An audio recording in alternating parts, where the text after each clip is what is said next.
Mumbai coastal road आणि वांद्रे वरळी सागरी सेतू मार्ग यांना जोडणारा पूल अखेर मुंबईकरांसाठी खुला करण्यात आला।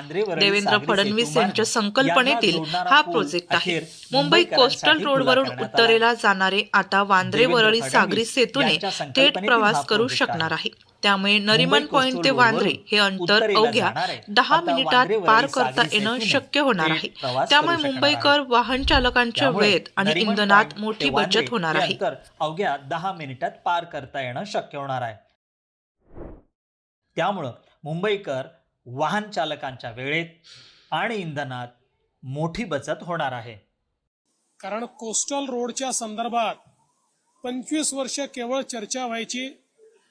या कामाची मध्यंतरी काय परिस्थिती होती आपण सगळ्यांनी बघितली, पण पुन्हा नव्याने सरकार आल्यानंतर ज्या वेगानं हे काम आम्ही पूर्ण केलेलं आहे हे आपल्या सगळ्यांच्या नजरेसमोर आहे।